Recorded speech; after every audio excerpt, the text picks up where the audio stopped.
오늘은 2023년 8월 16일 연중 제19주간 수요일입니다. 성부와 성자와 성령의 이름으로 아멘. 마테오가 전한 거룩한 복음입니다. 그때 예수님께서 제자들에게 말씀하셨다. 내 형제가 너에게 죄를 짓거든 가서 단둘이 만나 그를 타일러라. 그가 내 말을 들으면 내가 그 형제를 얻은 것이다. 그러나 그가 내 말을 듣지 않거든 한 사람이나 두 사람을 더 데리고 가거라. 모든 일을 둘이나 세 증인의 말로 확정지어야 하기 때문이다. 그가 그들의 말을 들으려고 하지 않거든 교회에 알려라. 교회의 말도 들으려고 하지 않거든 그를 다른 민족 사람이나 세리처럼 여겨라. 내가 진실로 너희에게 말한다. 너희가 무엇이든지 땅에서 매면 하늘에서도 매일 것이고 너희가 무엇이든지 땅에서 풀면 하늘에서도 풀릴 것이다. 내가 또 진실로 너희에게 말한다. 너희 가운데 두 사람이 이 땅에서 마음을 모아 무엇이든 청하면 하늘에 계신 내 아버지께서 이루어 주실 것이다.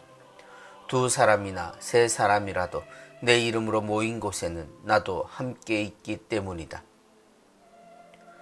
주님의 말씀입니다. 그리스도님 찬미합니다.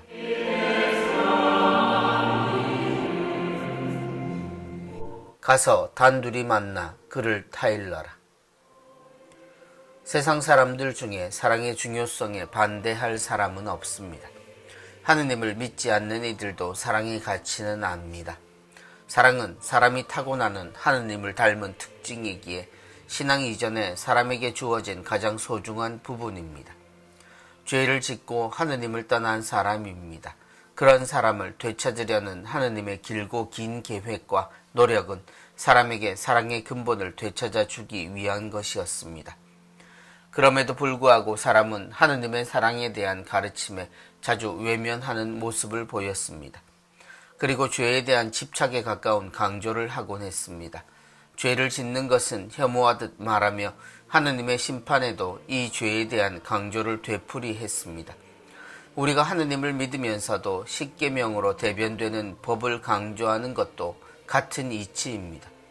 죄를 짓지 않는 것은 당연한 일인데 우리는 그 다음에야 사랑을 말하는 이상한 순서를 말하기도 합니다. 죄를 짓지 말아야 사랑할 수 있다는 식으로 말입니다.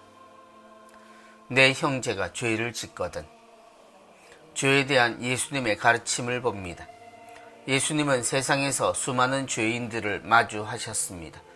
당연하게도 예수님은 죄가 없다고 생각하고 살아가는 의인이 아닌 사는 것 자체로 죄 속에 사는 듯한 이들 사이에서 생활하셨기 때문입니다. 그리고 주님은 그들에게 죄를 짓지 않도록 말씀하셨습니다. 그런데 우리는 주님의 복음에서 죄에 대한 주님의 칼날 같은 태도와 심판 대신 용서라는 가치를 자주 접하게 됩니다. 그리고 죄를 짓지 않는 것은 지극히 당연하지만 죄를 지은 이를 판단하고 심판하기보다는 그를 회복시키는 것에 더욱 집중하십니다. 가서 단둘이 만나 그를 타일러라. 세상을 사는 사람이 죄를 짓지 않기란 얼마나 어려운지 아시는 예수님은 우리에게 용서라는 가치로 하느님의 뜻을 따르게 하셨습니다. 중요한 것은 죄를 피하기보다 사랑의 중요함이 놓여있기 때문입니다.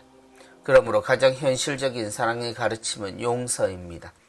주님은 우리의 이 용서에 하늘나라의 가치가 달려있음을 분명히 하셨습니다. 그러므로 우리에겐 어떤 죄도 용서할 수 있는 사랑을 키우는 것이 훨씬 중요합니다.